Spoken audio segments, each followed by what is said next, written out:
Good afternoon, friends. Chào mừng các anh chị đã đến chương trình huấn luyện chiều nay ạ.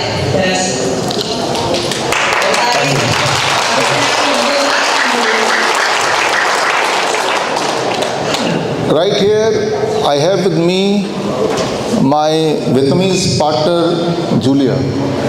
Hôm nay thì tôi rất vui được gặp lại đối tác của tôi ở Việt Nam, đó là cô Julia.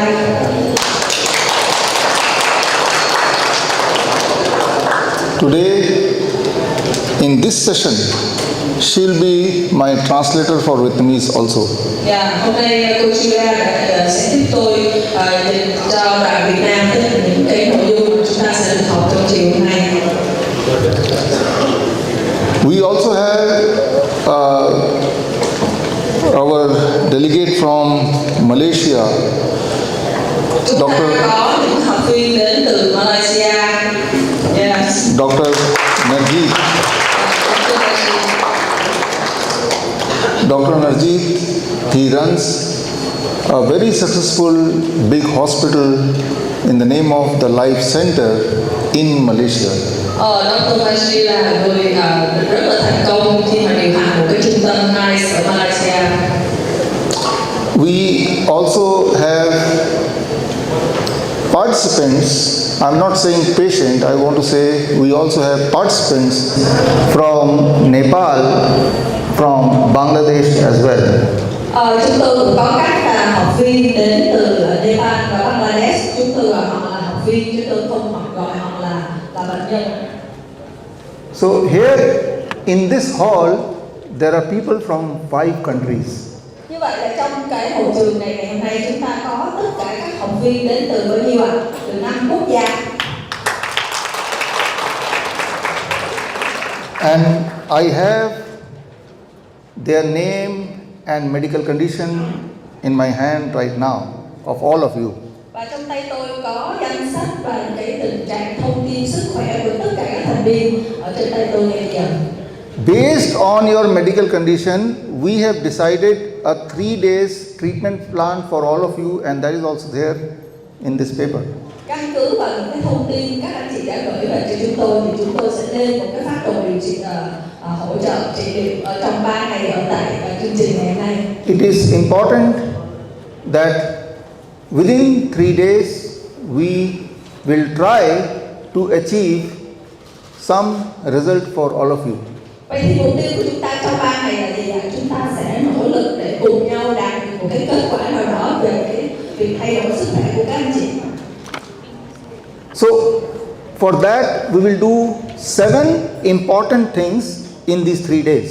Có nghĩa là chúng ta sẽ có 7 cái hạng mục rất là quan trọng ở trong 3 ngày cần phải hoàn thành. Out of those 7, 2 of the things I will discuss right now.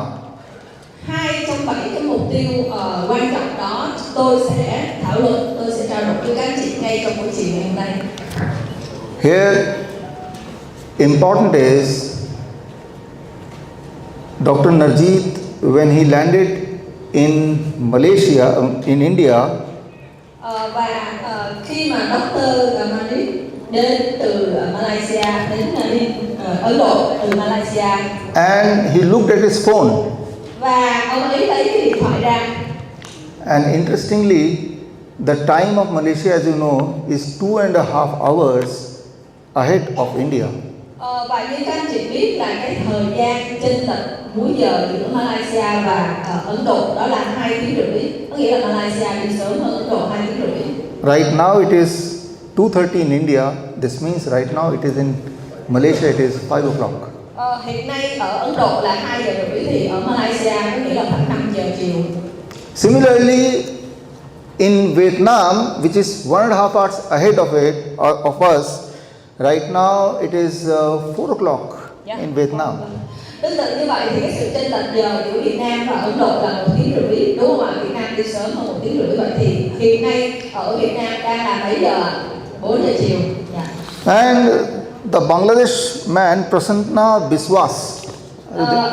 Anh đến từ Bangladesh rồi ạ? Anh đến từ Bangladesh. Bangladesh is just 30 minutes ahead of us. Bangladesh thì chỉ đi sớm hơn Ấn Độ có 30 phút thôi. That means right now in his phone it is not 2:30, it should be 3 p.m. Có nghĩa là giờ địa phương ở Bangladesh hiện nay đang là mấy giờ ạ? 3 giờ. But for Nepal, Torchi, Tamang, are you there? Nepal giờ, Nepal. He is just 15 minutes ahead of us. Nepal thì chỉ khác có 15 phút, đi sớm hơn có 15 phút.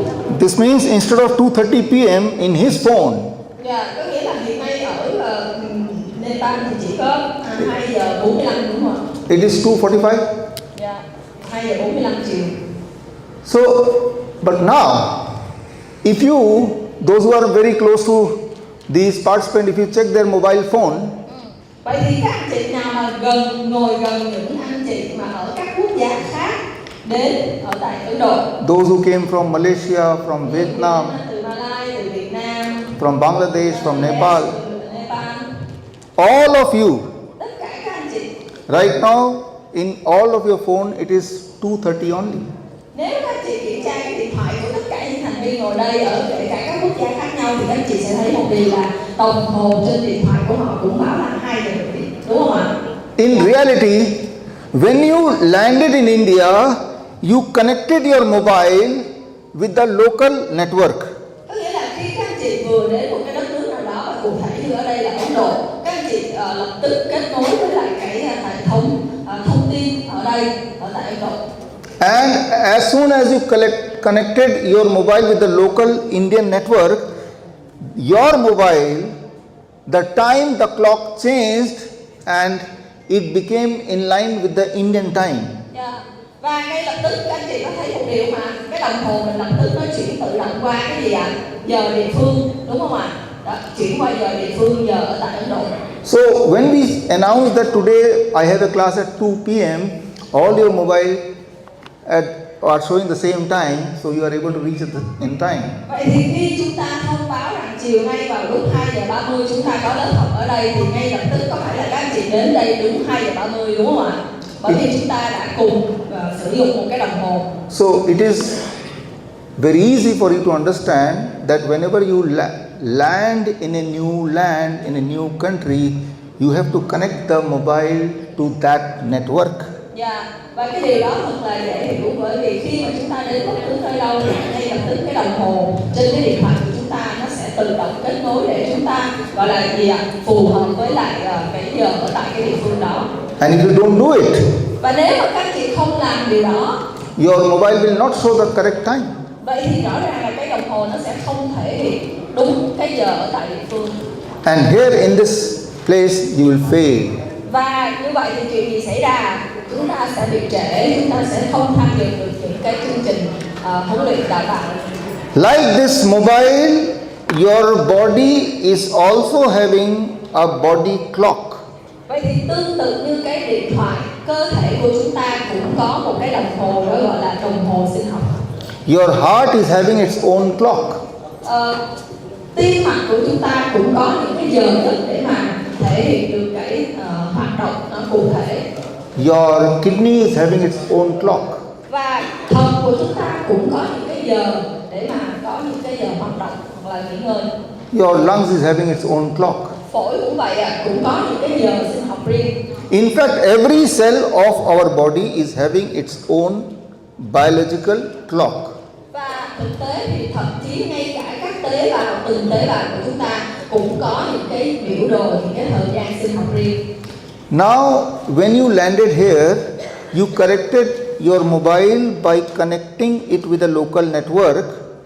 Vậy thì khi các anh chị đến đây đúng không ạ? Cái đồng hồ của chúng ta kết nối với lại giờ địa phương ở tại đây. But to correct your body clock, what we did? Vậy thì đối với đồng hồ chúng ta có thể điều chỉnh được, nhưng đối với cơ thể của chúng ta thì chúng ta làm sao để điều chỉnh được cái điều đó? We have to understand one very important thing. Vậy thì chúng ta sẽ phải hiểu một cái điều rất là quan trọng. With your feet, when you touch the earth directly, Khi mà bàn chân của chúng ta chạm vào đất trực tiếp, your body get connected to the local network. vậy thì khi mà chúng ta đặt bàn bàn chân chúng ta xuống đất trực tiếp thì cơ thể, toàn bộ cơ thể của chúng ta nó đã được tiếp đất một cách trực tiếp. Your heart, your lungs that get connected to the local network. Tất cả những cơ quan trong cơ thể của chúng ta lúc đó cũng đã được tiếp đất một cách trực tiếp. And to correct the body clock, similar to the mobile clock, Vậy thì để mà chúng ta điều chỉnh cái cơ thể của chúng ta lại tương tự như chúng ta điều chỉnh cái đồng hồ của cái điện thoại, you need to connect your body with the Mother Earth for about 10 hours in 24 hours. Vậy thì để cái cơ thể của chúng ta nó cũng được điều chỉnh giống như là cái đồng hồ trên cái điện thoại, thì ít nhất mỗi một ngày thì chúng ta sẽ cố gắng tiếp đất trực tiếp trong khoảng 10 tiếng.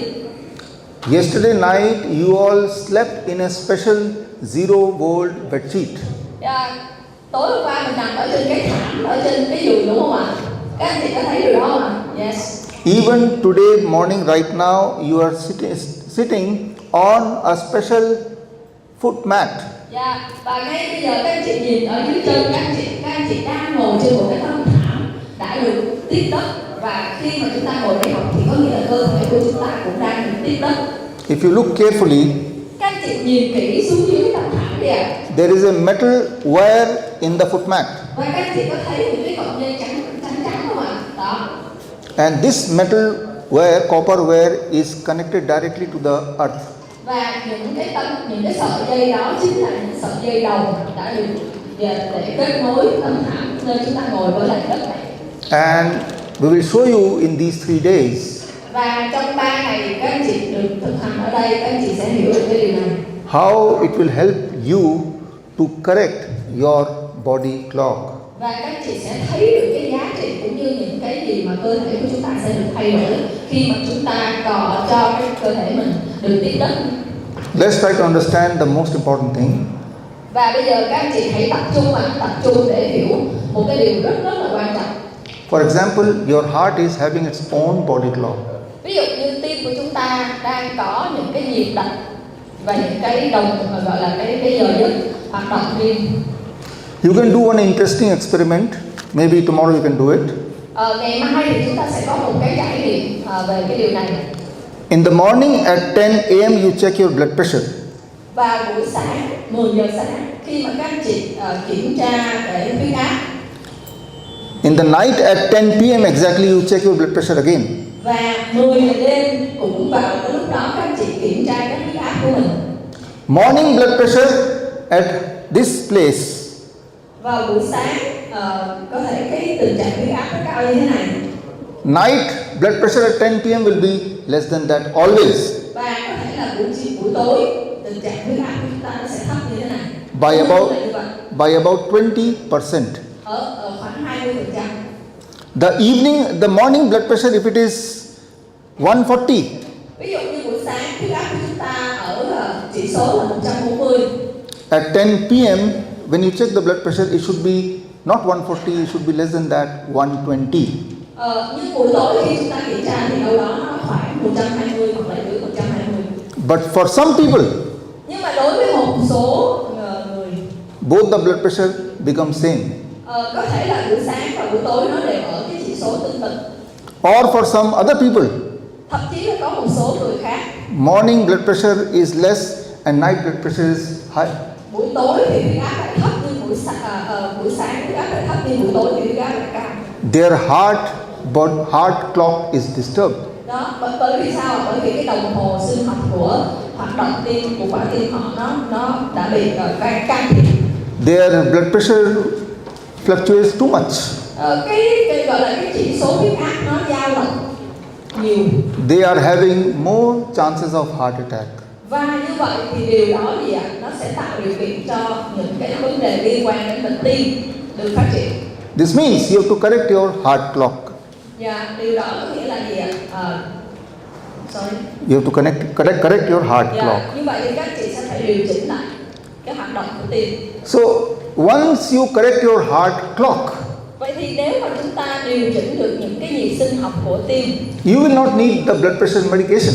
thì các chị sẽ không cần phải gì ạ? Phải uống thuốc huyết áp. Even you will not need your blood sugar medication. Các chị cũng chẳng cần phải dùng uống thuốc Even if there is some pain somewhere, that will also reduce. Thuốc tiêm hoặc là thậm chí là những cái vấn đề liên quan đến những cái bệnh lý đau nhức khác. Let's try to understand the science. Vậy thì các anh chị hãy tập trung để chúng ta hiểu được điều này. What to do and how to do. Chúng ta sẽ làm cái gì và chúng ta sẽ làm điều đó như thế nào? The rule is very simple.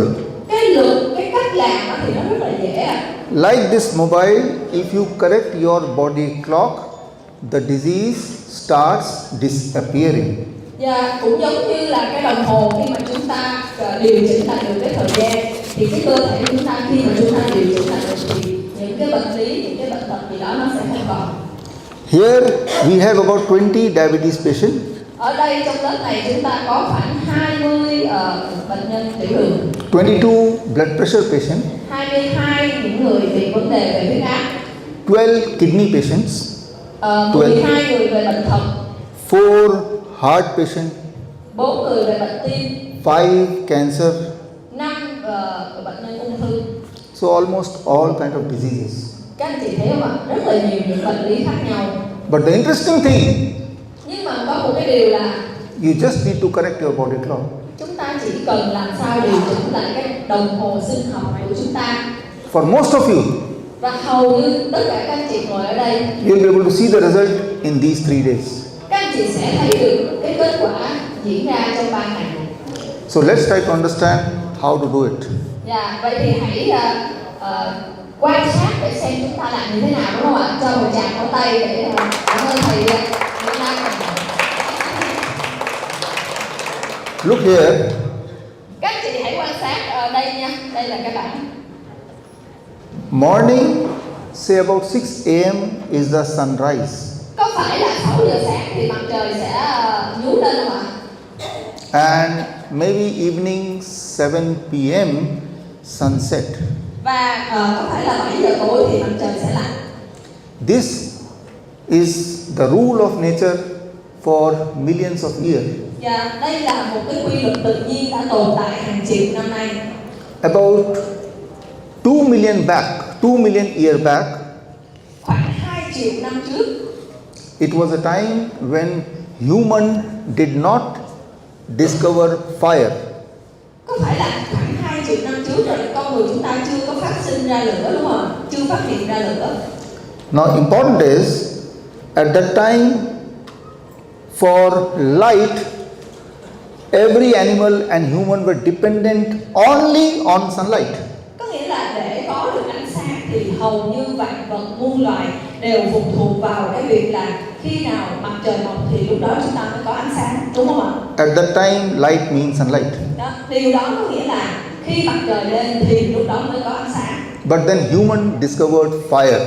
Nhưng cho đến khi con người phát minh ra lửa, This means even at night they can get light. vậy thì khi phát minh ra lửa thì cả buổi tối họ cũng có thể dùng lửa để phát sáng, đúng không ạ? But at that time, the light, the fire they used to cook or to scare animal. Nhưng mà ở thời điểm đó họ phát minh ra lửa chỉ để mục tiêu là gì ạ? Để nấu hoặc là để dọa những cái con thú dữ khi mà nó tấn công con người.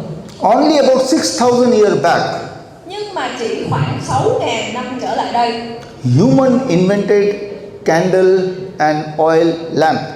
và con người lại tiếp tục phát minh ra gì ạ? Ra nến, ra dầu để thắp sáng. This means now they have more control on light. Có nghĩa là bây giờ chúng ta có nhiều thời gian, có nhiều cơ hội để được thắp sáng hơn. The bulb which you are seeing here, Ví dụ như các anh chị nhìn lên trần nhà và thấy những cái bóng đèn ở trên trần nhà này, it was invented only 130 years back. cái bóng đèn này chỉ được phát minh ra đâu đó khoảng hơn 130 năm trở lại đây. This means only in last 130 years back we had absolute control on light. Có nghĩa là khoảng 130 năm trở lại đây thì chúng ta hoàn toàn sẽ được kiểm soát ánh sáng bất cứ lúc nào chúng ta muốn.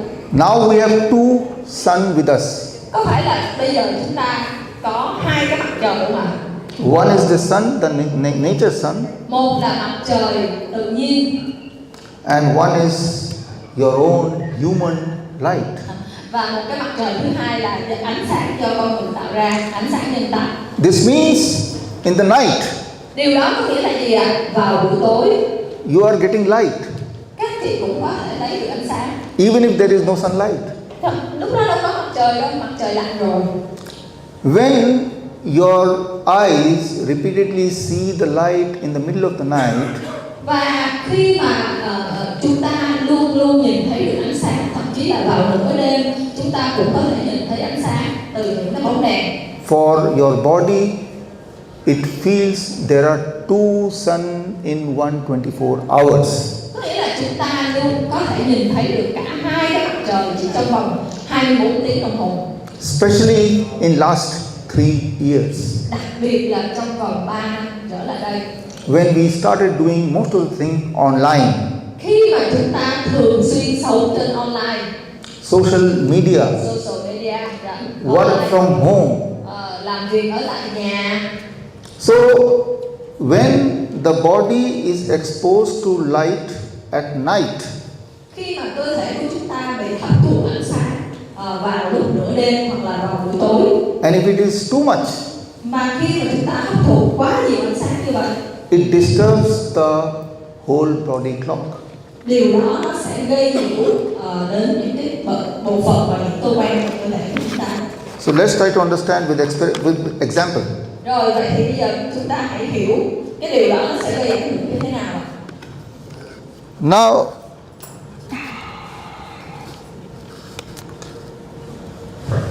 can you read it? Các anh chị có thể đọc được cái này không ạ?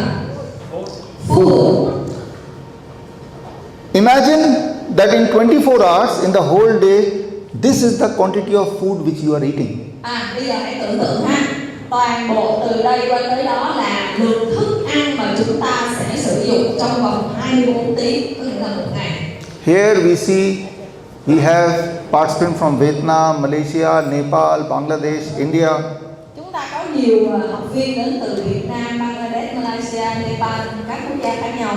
We all are having different kind of food. Chúng ta cũng ăn nhiều loại thực phẩm khác nhau, đúng không ạ? So I am not talking about the kind of food which you are eating. Tôi không nói đến cái loại thực phẩm mà các anh chị ăn. I am talking about the quantity of food which you are eating. Mà tôi nói đến cái khối lượng thực phẩm mà chúng ta sẽ ăn. Let's assume Nha, gọi là ước chừng. you are eating, this is the quantity of food. Ước chừng là một cái khối lượng ở đây chúng ta sẽ ăn trong 24 tiếng. But here, let's imagine at 8 a.m. in breakfast, you're eating very big food. Rồi, các chị tưởng tượng ha, buổi sáng 8 giờ sáng chúng ta ăn một cái khối lượng thức ăn như thế này vào buổi sáng, ăn sáng. Lunch, you're eating food less than your breakfast. Rồi, ví dụ như đến buổi trưa thì chúng ta sẽ ăn một cái khối lượng thức ăn nó ít hơn cái lượng thức ăn mà chúng ta đã ăn vào buổi sáng. And at 8 p.m., you're eating smallest amount of food as a dinner. Dạ, và buổi tối ở bên kia cái chữ D đó thì cái lượng thức ăn mà chúng ta ăn vào buổi tối nó lại càng ít hơn vào buổi trưa và buổi sáng. 8 a.m. to 8 p.m. Từ 8 giờ sáng cho đến 8 giờ tối you are eating, chúng ta ăn. and 8 p.m. to next day 8 a.m. you are not eating. Và từ 8 giờ tối ngày hôm nay cho đến 8 giờ sáng ngày hôm sau chúng ta không ăn gì. One very interesting rule for diabetes patients. Cái điều này là một cái quy luật rất là quan trọng cho những người bị tiểu đường. The body clock of pancreas. Cái gọi là đồng hồ sinh học hoạt động của tuyến tụy. Your pancreas, they wake up, they are most active at 8 a.m. Có nghĩa là cái tuyến tụy của chúng ta sẽ hoạt động một cách cao và hiệu quả bắt đầu từ lúc 8 giờ sáng. And they go for sleep at 8 p.m. Và đến 8 giờ tối thì nó bắt đầu được nghỉ ngơi. This means if you want to eat larger amount of food, so try to eat in the morning. Có nghĩa là nếu các anh chị muốn ăn nhiều thì hãy tập trung ăn vào buổi sáng, 8 giờ sáng. It will not disturb your blood sugar too much. Bởi vì nếu chúng ta ăn nhiều vào buổi sáng thì nó cũng sẽ không làm đường huyết của chúng ta tăng quá nhiều. But at the time when the pancreas is about to sleep, Nhưng mà đến cái thời điểm mà cái tuyến tụy nó cần được nghỉ ngơi, có nghĩa là vào buổi tối. if you eat food at that time, it disturbs the body clock of pancreas. Mà nếu các chị ăn có nghĩa là khoảng từ sau 8 giờ tối các anh chị vẫn còn ăn thức ăn, có nghĩa là các anh chị đang làm phiền, đang gây cho tuyến tụy của các anh chị một cái gánh nặng là phải tiếp tục tiêu hóa thức ăn. You can do one experiment. Bây giờ các anh chị có thể làm một cái thí nghiệm. I change this. Rồi bây giờ tôi sẽ thay đổi thay đổi vị trí. Đó. This Đây means là lượng thức ăn. total amount of food is same. Đó. Tổng lượng thức ăn chúng ta không thay đổi, đúng không ạ? But I decide to have small breakfast Nhưng mà tôi quyết định rằng là buổi sáng tôi ăn ít hơn, ăn chút hơn. and too much food in dinner. Nhưng mà ngược lại tôi đã ăn rất là nhiều vào buổi tối. It will increase your blood sugar by about 50 mg per deciliter. Thì lúc đó các chị đã tăng lượng đường huyết lên đâu đó khoảng 15 chỉ số. This means from no diabetes Có nghĩa là từ một cái người không có vấn đề gì về vấn đề đường huyết to a diabetes patient, mà các chị trở thành một bệnh nhân tiểu đường. you are not changing the quantity of food, Tổng lượng thức ăn chúng ta không thay đổi, the kind of food, cái loại thức ăn, only you are changing the timing of food. loại thức ăn không đổi, tổng thức ăn không đổi, nhưng chỉ thay đổi cái thời gian ăn. Disturbing the body clock of pancreas. Và các anh chị đã tổn thương đến cái tuyến tụy. Do one interesting thing. Vậy thì cái điều lý thú ở đây là gì? Decide not to eat in the breakfast. Thêm một cái điều nữa là các anh chị lại không ăn buổi sáng nữa. But this food you eat here. Và đẩy lượng thức ăn thay vì ăn buổi sáng vào cái buổi trưa hoặc buổi chiều. Many people they don't eat in the breakfast. Có rất là nhiều người đã bỏ qua bữa ăn sáng. The blood sugar will fluctuate even higher. Nhưng mà đường huyết nó vẫn cao. Maybe by 100 mg per deciliter. Đó, khoảng 150 gì đó, nó vẫn cao. Now do one more experiment. Rồi làm thêm thử một cái thí nghiệm khác. The same amount of food, Ví dụ như là lượng thức ăn của chúng ta ăn nó vẫn tương tự như nhau. but you distribute it longer. Nhưng mà các anh chị lại kéo dài giãn cái thời gian ăn trong một ngày ra nó dài hơn. 6 a.m. in the morning, Ví dụ như là ăn từ 6 giờ sáng you start eating, bắt đầu ăn, and the last food you eat at 10 p.m. before going to bed. và cái thức ăn bữa ăn cuối cùng đó là 10 giờ đêm. The quantity of food is not changed. Cái lượng thức ăn thì chúng ta không đổi, The kind of food did not change. loại thức ăn cũng không thay đổi. Only you spread the food the whole Chỉ là day. chúng ta kéo dài cái thời gian mà chúng ta ăn trong ngày ra. When you do this, Vậy thì khi các anh chị làm điều này, you are eating at a time when the pancreas was sleeping, có nghĩa là cái thời gian mà ăn sớm hơn thì tuyến tụy đã bắt đầu phải hoạt động sớm hơn, before 8 a.m. trước 8 giờ sáng, or at time when pancreas is still sleeping after 8 p.m. và thời gian sau 8 giờ tối. So it called time as medicine. Time as medicine. Cái điều này nó gọi là thời gian giống như là liều thuốc. So when you came here, Vậy thì khi các anh chị đến đây, I know that you are here for 3 days, tôi biết các anh chị ở đây trong vòng 3 ngày, 72 hours. 72 giờ. And in 72 hours, I have to show you some results. Và chắc chắn rằng trong 72 giờ chúng ta mới đạt được một cái điều gì đó, đúng không ạ? So Một cái what- kết quả nào đó. So the first rule we decided here, Vậy thì cái điều đầu tiên chúng tôi quyết định khi các anh chị đến đây, we'll make it here, chúng tôi sẽ điều chỉnh cái thời gian ăn. here. Đó. Có nghĩa là sao ạ? This means your window of eating Cái cửa sổ gọi tóm tắt là cái khung thời gian mà chúng ta ăn about 10 hours. khoảng 10 tiếng thôi. Chúng ta ăn tất cả mọi thứ trong vòng 10 tiếng. You start eating at 9 a.m.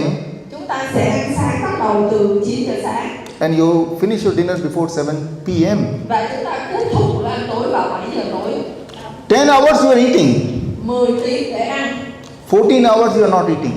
14 tiếng không ăn. And when you do it, Và nếu các anh chị làm được điều này, from the first day, ngày đầu tiên your body clock starts getting corrected. cơ thể mình bắt đầu được điều chỉnh. How we know? Thì làm sao chúng ta biết được điều này? We check your blood pressure. Chúng ta kiểm tra thì đường huyết, It will be huyết better. áp It will be in better control. thì nó sẽ được kiểm soát tốt hơn. Blood sugar, Đường huyết better control. cũng sẽ tốt hơn. Pain, Các chứng đau nhức reduced. cũng sẽ giảm xuống. Now, if I want to make you sick, Nếu tôi muốn các anh chị tiếp tục bị bệnh, so what I'll do, I increase that window of eating. vậy thì tôi sẽ giảm cái thời gian coi như là ăn uống ra. As I increase the window of eating, Đó, khung ăn uống ra, các anh chị thấy điều gì không ạ? Có thấy gì không ạ? the disease appear. Cái chữ disease có nghĩa là bệnh bắt đầu xuất hiện khi mà chúng ta giảm cái thời gian ăn uống ra. As I decrease the window of eating, Và khi mà chúng ta giảm cái thời gian, khung thời gian ăn uống lại, the disease disappear. thì bệnh tật sẽ biến mất. Most important thing Điều quan trọng nhất ở đây là gì ạ? and most interesting is cancer. Và đặc biệt là đối với lại bệnh ung thư, Tumor in the body. ung bướu. If I want Nếu tôi muốn to grow tumor in my body, tôi muốn gọi là những cái khối u trong cơ thể tôi nó phát triển lên, if I want to develop cancer in my body, nếu tôi muốn tác động lên những cái khối ung thư ở trong cơ thể của tôi, very easy. rất là dễ ạ. You want to do it? Anh chị nào cũng thử không ạ? You shift the food towards the night. Các chị hãy chuyển coi như là cái việc ăn uống qua nửa đêm đi. Đó, lùi lại nửa đêm để ăn. Like shift worker. Giống như No need to eat. thì đừng có ăn nữa. Once you start following only one rule, Khi các chị chỉ cần thực hiện cái luật đầu tiên này, those who are fat, cái nguyên tắc đầu tiên này, thì những người mập they will start losing weight. và người ta sẽ từ từ giảm cân xuống. Those who have tumorous growth, Những người mà đang bị các cái khối u phát triển, the tumor will start disappearing. thì cái khối u nó cũng từ từ nó giảm xuống và nó biến mất. Now comes the second rule. Vậy thì chúng ta sẽ đi vào cái nguyên tắc thứ hai, Especially for the patient of kidney and cancer. đặc biệt là cho những bệnh nhân bệnh lý về thận cũng như là ung thư. Các anh chị chú ý ha. We understand the body clock of kidney first. Chúng ta sẽ tìm hiểu đến cái đồng hồ sinh học của bệnh thận, của cái thận trước. Do this experiment. Maybe tomorrow you can do it if you want. Ngày mai chúng tôi sẽ có một cái thí nghiệm liên quan đến cái vấn đề này. Take 2 bottles Lấy 2 cái chai nước and decide that in the whole day, whenever you pass urine in the daytime, you will put in bottle 1. Các anh chị có thể tự làm thí nghiệm ha, là lấy một cái chai không, mỗi lần chúng ta đi tiểu chúng ta sẽ tiểu vào trong cái chai đó. And when we go for sleep, Và chúng ta đi ngủ. in the middle of the night, most of us get up to go pass urine. Và khi mà chúng ta ngủ thì đôi khi nửa đêm chúng ta sẽ thức dậy để đi tiểu. Decide to collect in bottle 2. Và lấy cái chai đó để lấy cái nước tiểu buổi tối. And now compare 2 bottles. Và các anh chị sẽ so sánh 2 chai với nhau. Bottle 1, Cái chai nước tiểu, đựng nước tiểu thứ nhất, the quantity of urine should be at least 3 times. có nghĩa là cái chai nước tiểu thứ nhất nhiều hơn khoảng 3 lần. Then the urine collection at the night. So với cái này chai nước tiểu mà chúng ta đi vào buổi tối, đúng không ạ? If it happens, Nếu cái điều đó xảy ra, your body clock of kidney is good. có nghĩa là nếu cái lượng nước tiểu ban ngày chúng ta đi nó gấp 3 lần một cái buổi tối đó, thì cái thận của chúng ta đang hoạt động tốt. But for some people, Nhưng mà đối với lại một số người, especially those who have to get up in the night many times, những anh chị, những người mà thức dậy thường xuyên nhiều lần vào buổi tối để đi tiểu, the bottle 2, thì cái chai nước tiểu thứ hai, the urine collection is more or equal to bottle có 1. nghĩa là chúng ta sẽ có cái lượng nước tiểu ở cái chai thứ hai vào buổi tối nó nhiều hơn. That means the body clock of kidney is not working good. Điều đó thể hiện là gì ạ? Cái tình trạng thận của chúng ta làm việc không có tốt. Now, how to correct it? Vậy thì làm sao để chỉnh lại cái điều này? Here comes rule number 2. Vậy thì chúng ta sẽ đi đến cái luật thứ hai, nguyên tắc thứ hai. After sunset, Sau khi mặt trời lặn, the rule number 1 was you will not eat. đầu tiên cái nguyên tắc đầu tiên là chúng ta không ăn rồi, đúng không ạ? Đó là nguyên tắc thứ nhất. But rule number 2, Vậy thì nguyên tắc thứ hai, after sunset, sau khi mặt trời lặn, your exposure to human light should be very less. Có nghĩa là sau khi mặt trời lặn, cái việc mà chúng ta tiếp xúc với ánh sáng càng ít càng tốt. Before 6 p.m., bright light Trước 6 giờ tối, ánh sáng thì đó, tất cả mọi thứ đều có thể nhiều. after 6 p.m., Sau 6 giờ tối no screen like this. là đừng có đứng những cái màn hình gần cũng như thế này. Don't use mobile too much. Thậm chí đừng có dùng điện thoại quá nhiều. So when you do it, Khi các anh chị làm điều này, one interesting thing will happen. một cái điều rất là thú vị nó sẽ đến. When your body is not exposed to human light after 6 p.m., Có nghĩa là khi mà sau 6 giờ tối mà cái cơ thể của chúng ta hạn chế hấp thu ánh sáng nhân tạo từ con người, body start producing one chemical hormone called melatonin. thì lúc đó cơ thể chúng ta sẽ bắt đầu tiết ra một cái hormone rất là quan trọng, đó là melatonin. And when it happens, Và khi cái điều này nó xảy ra, you can do one more experiment. các anh chị có thể làm một cái thí nghiệm như thế này. After 6 p.m., Sau 6 giờ tối, your body temperature reduces by about 1 degree. ờ, Body temperature reduces. có nghĩa là cái nhiệt độ của chúng ta nó sẽ giảm xuống đâu đó khoảng 1 độ so với lại ban ngày. And when the body temperature reduces, Và khi cái nhiệt độ của chúng ta, cơ thể của chúng ta giảm xuống, you feel sleepy. thì có phải là các anh chị sẽ cảm thấy buồn ngủ không? If you are saying that you are not able to sleep properly, Nếu mà các anh chị nói rằng không, tôi không thấy buồn ngủ, tôi không muốn ngủ, this means after 6 p.m., có nghĩa là sau 6 giờ tối, your temperature remains same. nhiệt độ cơ thể của anh chị nó giống như ban ngày. You can do Không có one. thay đổi. You can do one experiment, Các anh chị có thể tự làm cái thí nghiệm này. especially those who are not able to get good sleep. Những anh chị mà gọi là khó ngủ đó, ở trong cái tình trạng khó ngủ á, Decide to lower your body temperature at night. hãy quyết định là giảm cái nhiệt độ cơ thể của mình vào buổi tối cho nó thấp xuống. Maybe you can make your bedroom too cool. Có thể là các anh chị làm cái phòng của mình nó hãy đặt thật là lạnh lên. And your body temperature will lower by say half a degree. Thì khi đó nhiệt độ của cơ thể của mình nó sẽ giảm xuống. And you will feel sleepy. Và các anh chị sẽ cảm thấy là buồn ngủ. So the body clock of temperature Cái đồng hồ sinh học của chúng ta, nhiệt độ sinh học của chúng ta, after 6 a.m., sau 6 giờ sáng, when the sun rises, khi mà mặt trời mọc lên như thế này, body temperature start rising. thì cái nhiệt độ cơ thể của chúng ta cũng sao ạ? Nó cũng tăng dần lên. After 6 p.m. when sun sets, Và sau 6 giờ tối, khi mặt trời lặn, the body temperature start falling. thì nhiệt độ cơ thể của chúng ta cũng bắt đầu giảm xuống một chút. When it gets disturbed, Vậy thì làm gì để không phiền đến nó ạ? you get disturbed sleep. Nếu mà chúng ta không thay đổi được cái đó thì chúng ta đã làm ảnh hưởng đến giấc ngủ của chúng ta rồi. When you get disturbed sleep, Và khi mà chúng ta ảnh hưởng đến giấc ngủ, your night urine output increases. thì cái lượng nước tiểu cũng như là cái tình trạng của chúng ta nó sẽ tăng lên, cái đào thải của thận nó sẽ tăng lên, And your kidney starts getting affected. và chắc chắn là lúc đó thận của chúng ta nó bị ảnh hưởng.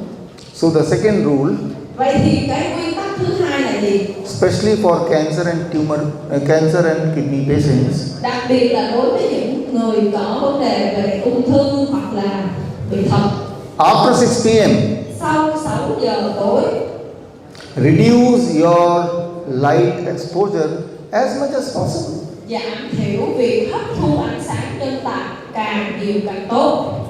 In the middle of the night, Thậm chí là nửa đêm, if you need to get up to pass urine, nếu chúng ta có giật mình tỉnh dậy để mà đi vệ sinh, do not switch on the bright light. đừng có mở hết đèn giống như là bình thường lên, đừng có mở lên. Maybe 0-watt candle light. Có thể là các chị có một cái bóng đèn nhỏ nhỏ đủ để chúng ta thấy được cái ánh sáng để chúng ta đi vệ sinh thôi. This seems to be very simple rule, Cái này nó rất là đơn giản đúng không ạ? Một nguyên nguyên tắc rất đơn giản, but it is a very powerful rule. nhưng nó lại cực kỳ hiệu quả.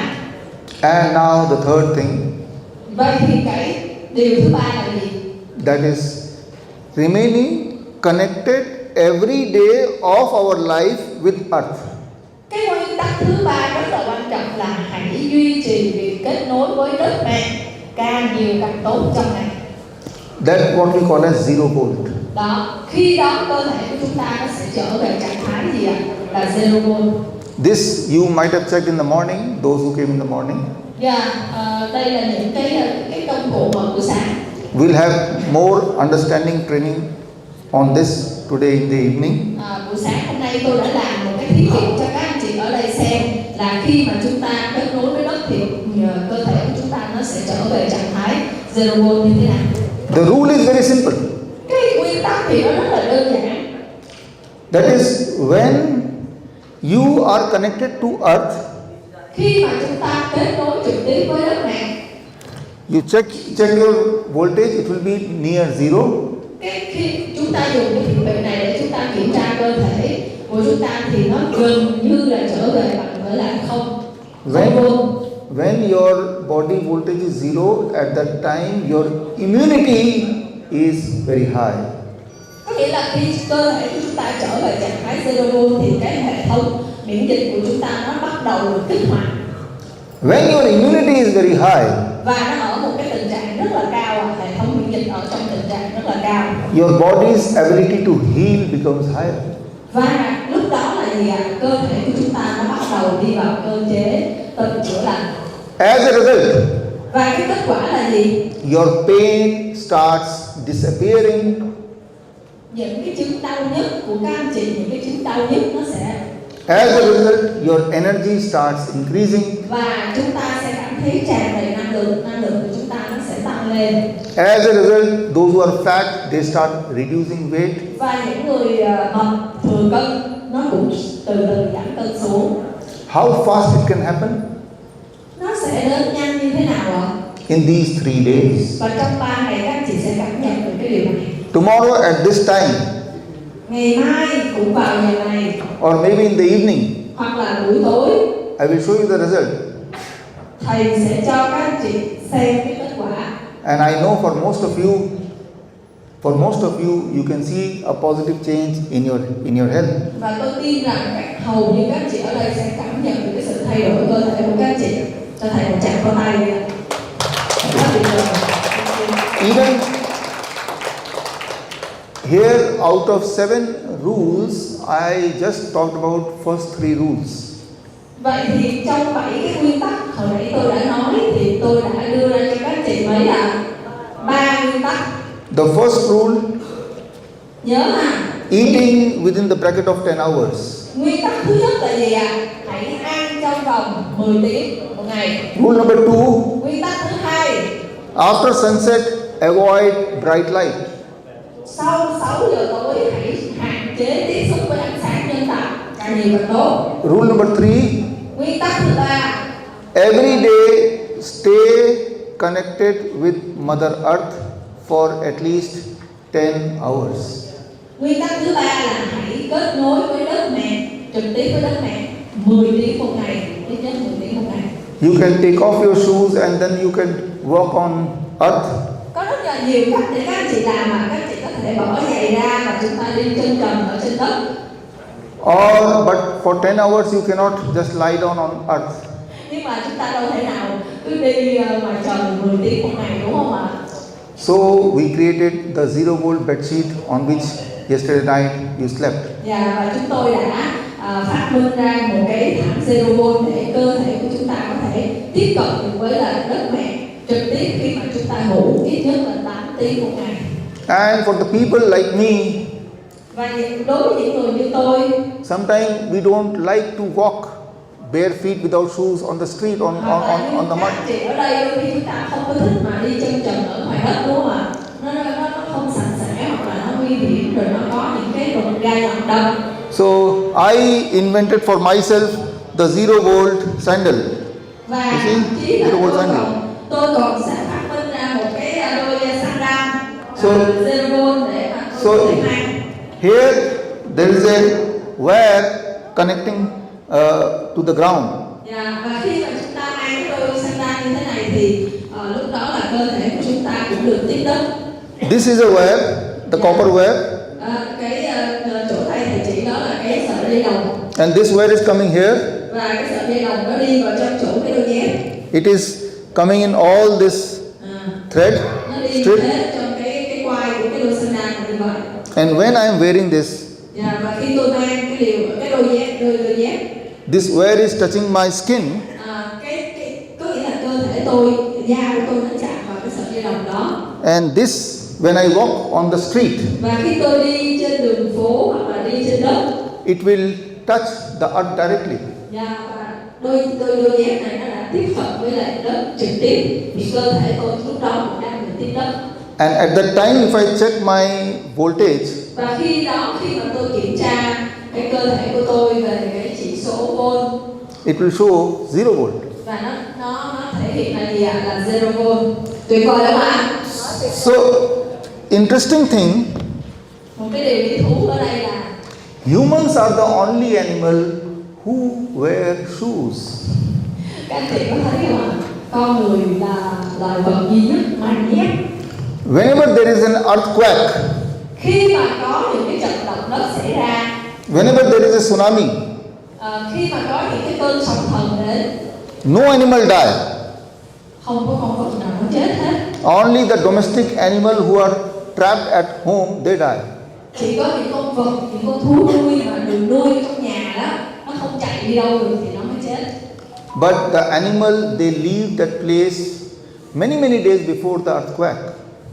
Đối với lại những cái vấn đề thiên tai xảy ra thì những con vật là những gọi là biết điều đó trước tiên, thậm chí nó biết trước rất là nhiều ngày. In China, Ở Trung Quốc, in 1978, vào năm 1997, the government there, they saw unusual behavior of the animals, thì có một cái tổ chức nghiên cứu về những cái hoạt động, những cái hành vi của con vật. the animals started leaving a particular place. Thì tự nhiên họ thấy là sao các con vật nó lũ lượt nó kéo nhau nó chạy đi hết. Even the small insects also Thậm chí là started những moving con away trùng- from that place. Côn trùng rất là nhỏ, nó cũng lũ lượt nó kéo nhau đi. So the Chinese authorities decided to tell the population, the human being also to leave that place. Và cái trung tâm nghiên cứu đó, khí tượng thủy văn đó, họ thông báo với lại chính phủ, chính quyền của cái địa phương đó là hãy di tản con người đi, di tản mọi người đi. And quickly then an earthquake came in that place, Bởi vì động đất nó sắp sửa đến. but the people did not die. Nhưng mà con người thì lại không theo. Here you have to understand, Dạ. Ở đây các chị phải hiểu một điều như thế này. when your skin directly touches the earth, Khi mà da của chúng ta chạm được trực tiếp với lại đất mẹ, from earth, literally you get electrons. và điều đó là khi đó cơ thể của chúng ta tự động sẽ được tiếp nhận những cái electron từ đất. Those electrons travel can be measured with the voltmeter. Và chúng tôi đã đo được cái điều đó, là đo được những cái electron đó bằng cái gì ạ? Bằng cái thiết bị này. But before the earthquake, Nhưng mà trước khi động đất xảy ra, even few months before the earthquake, thậm chí là vài tháng trước khi mà động đất đến, the flow of electron thì cái luồng mà gọi là electron từ đất from the earth to the body animal or humans, có nghĩa là cái luồng electron từ đất nó tiếp xúc với lại các cái động vật đó, các cái con thú á, it become disturbed. nó liên tục nó có những cái thay đổi, những cái diễn biến như thế này, Animal can sense that và các con thú nó cảm nhận được cái điều đó. because animal do not wear shoes. Bởi vì sao ạ? Bởi vì các con thú nó không ăn giày, nó không ăn dép. So what I mean to say, Điều tôi muốn nói ở đây là gì ạ? in the same way as you connect your mobile with the local network, Tương tự như cái việc mà chúng ta kết nối cái điện thoại của chúng ta với lại cái tình trạng ở tại địa phương đó, every day you decide to connect your skin directly to earth. thì nó cũng tương tự như là chúng ta kết nối cơ thể của chúng ta, làn da của chúng ta với lại đất mẹ. And when you start doing it every day, Và khi các anh chị thực hành được cái điều này hàng ngày, you will see if you have any kind of pain, nếu các anh chị có bất cứ những vấn đề gì liên quan đến bệnh lý, đến đau nhất, it starts reducing. nó sẽ bắt đầu nó giảm xuống. You can do one experiment. Các anh chị có thể làm một cái thí nghiệm này á. Next time, whenever you feel angry, Lần tới khi hoặc là bất cứ lúc nào mà các anh chị bắt đầu cảm thấy nổi giận, nổi nóng, too much anger on something, hoặc là có những cái gì đó bực mình, so immediately go out, ngay lập tức đi ra ngoài, take out the shoe, bỏ dép ra, and on a chair you sit and let your feet touch the earth directly. và hãy để cho cơ thể các anh chị chạm đất, ví dụ như ngồi xuống đất hoặc là đứng trên đất mà là đất trực tiếp ha. Do it for 20 minutes. Chỉ cần 20 phút sau, You will feel more comfortable. các anh chị sẽ cảm thấy cơ thể mình nó bắt đầu nó trở lại cân bằng. Your anger will be immediately in control. Ngay lập tức nó được cân bằng. This you can test. Các anh chị có thể tự làm để xem tôi nói có đúng không? Especially our depression patient, Đặc biệt là những người bị trầm cảm, those who take medicine to control the depression. những anh chị mà cần phải uống thuốc để kiểm soát trầm cảm. If you put your bare feet on earth for 40 minutes, Có nghĩa là mỗi một ngày nếu các chị đi chân trần ở trên đất khoảng 40 phút, the effect becomes very similar to taking one depression pill. điều đó nó tương tự với việc các chị uống một viên thuốc trầm cảm. The patient will not need any medicine at all. Cho nên là khi các chị làm được điều đó thì các chị sẽ không cần phải uống thuốc nữa. Whatever I just shared in last few minutes, Những gì mà tôi đã chia sẻ trong vòng mấy phút vừa qua, by the end of these 3 days, thì các chị sẽ thấy được, cảm nhận được sau 3 ngày khi các chị kết thúc ở đây. I'll give you the collection of all evidences and scientific research papers in the form of book. Và tôi sẽ tặng cho các chị cuốn sách mà trong đó có những cái luận cứ, những căn cứ khoa học, những bằng chứng khoa học. So these are, whatever I said is not my imagination. Những gì tôi nói nãy giờ nó không phải là sự tưởng tượng của cá nhân tôi. It is the proven science already. Đó là những cơ sở khoa học, những bằng chứng khoa học tôi thu thập lại và tôi chia sẻ với các anh chị. At HIMSS Hospital, Và ở bệnh viện này, we are already practicing it for since the time we started HIMSS. khi mà chúng tôi bắt đầu đưa vào hoạt động những cái trị liệu, những cái chương trình ở tại khu vực này, bệnh viện này, Time as medicine, thì chúng tôi đã thấy được một điều là gì ạ? Thời gian là liều thuốc, light as medicine, ánh sáng thuốc, earth as medicine. trị liệu bằng tiếng đất, All are available free, tất cả đều là gì ạ? Miễn phí đúng không ạ? but they are very, very powerful. Nhưng nó lại cực kỳ hiệu quả. And you will know it in these 3 days. Và các anh chị cũng sẽ biết trong 3 ngày các anh chị ở tại đây. But even if you get cured, Và ngay ở cái thời điểm mà các anh chị nhận ra rằng cơ thể của chúng ta đang được chữa lành, keep following it. thì hãy bắt đầu tiếp tục cái hành trình này. So, I have with me my partner and the founder of HIMSS Hospital, Acharya Manishji. Please come to the stage. Tôi mời lên đây đối tác của tôi là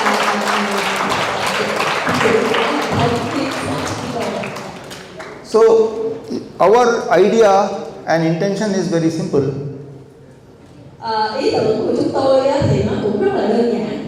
We want to help people to free themselves of 3 Ds.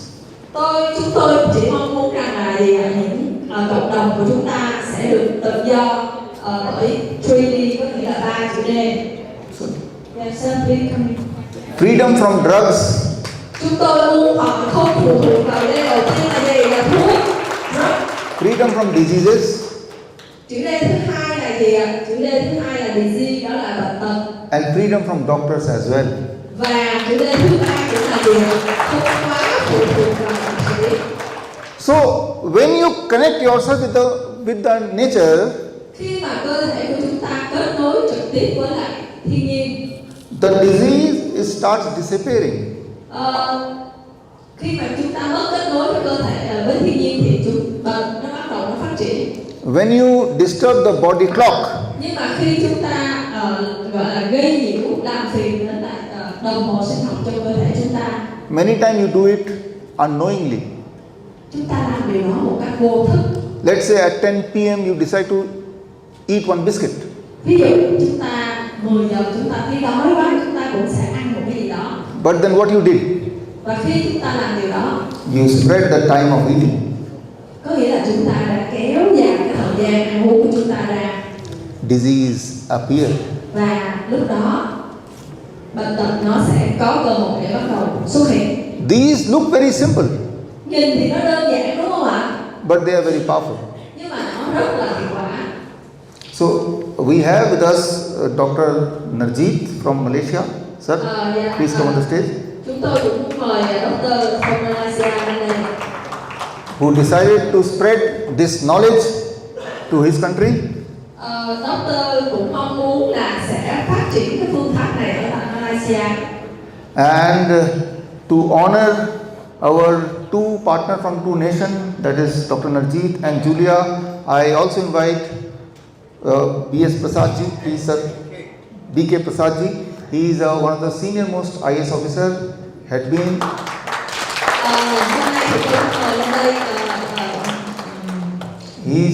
had been in reforming the health system in India for many long period. Giống như là người gọi là gì ta, cũng chức vụ ở bên Bộ Y tế ở Ấn Độ á, thì Dr. Biswaroop mời ông lên để cùng tôn vinh cảm ơn mọi người đã cùng Dr. Biswaroop phát triển những cái chương trình này ở tại Ấn Độ, ở tại Malaysia và ở Việt Nam. Sir आप दोनों को ये इन दोनों को देना है. Yes yes ये आप उनको दे दीजिए. सर आप दोनों को ये इन दोनों को देना है. यस यस ये आप उनको दे दीजिए. एक ग्रुप फोटोग्राफ ले लेते हैं. Thank you sir. Thank you thank you thank you. हाँ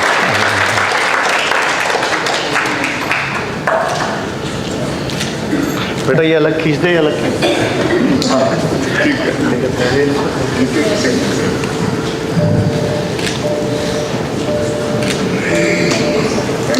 आप चाहे आउट ऑफ सब एक इकट्ठी और फटाफट लीजिए सबकी.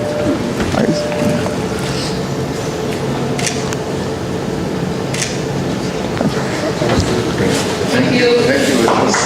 Thank you. Now today's session is almost towards the end. We'll have a group photograph.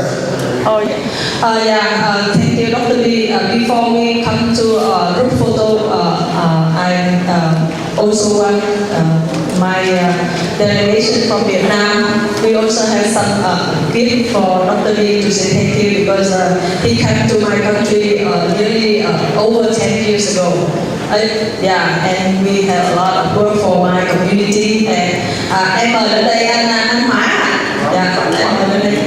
And yes, we have a gift for to thank you for Dr. Thank you, Lee. thank you. Yeah.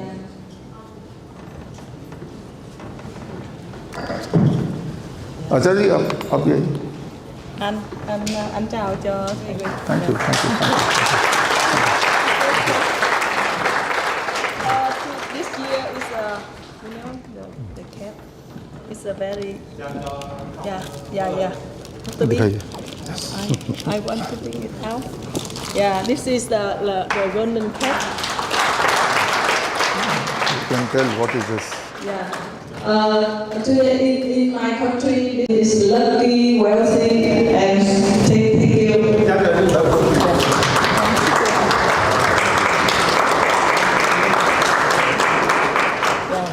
Thank you, sir. Yeah. Thank you, thank you.